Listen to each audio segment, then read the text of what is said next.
Hi, it's Steve. Today we'd like to show you how to change the fine filter assembly on your dishwasher. It's a really easy job. All we're going to need is a 1/4-inch nut driver and maybe a small flat blade screwdriver. Let me show you how we do it. Now before we begin this repair, the first thing we'll need to do is to disconnect power to the dishwasher. So locate the electrical panel, turn off the appropriate breaker or remove the appropriate fuse. And then we can open up the dishwasher door and start the repair. We'll begin by removing the lower dish rack and we'll set that aside. We'll next lift up on that lower spray arm, raise it up as far as it will go, and then turn it counterclockwise, just about a 1/4 of a turn, and that will release it, and we can set that aside.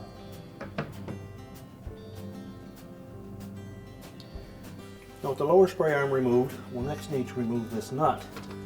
You'll see that there is a little locking tab that will come up against that stop if we try to turn that counterclockwise.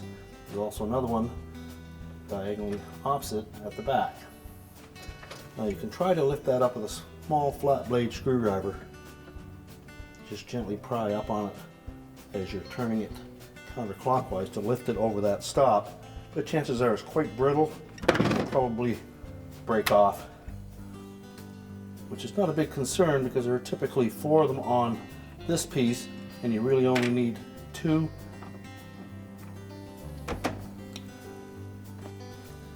But you may wish to have a replacement one of these as well.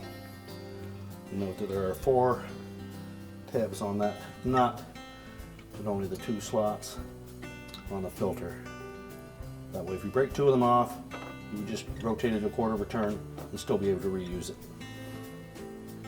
We can next just lift that fine filter away from the bottom. There's a little spout that fits into an opening on that little drain filter at the back, and then just replace it with the new one.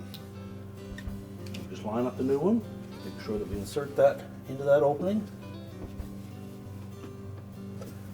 center it, press it down firmly. So next we'll put the nut back in place. If you damaged the original, you'll have to put a new one of those on. We need to make sure that those little tabs are intact. So we're just going to line those up until it sits down flush. Then rotate it clockwise.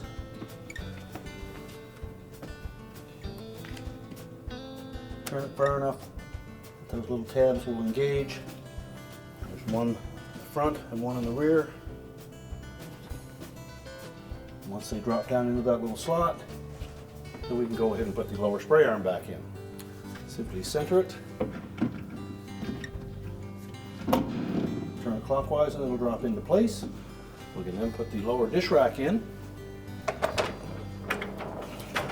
Just slide it back in. We're now ready to reconnect the power, and our repair is complete.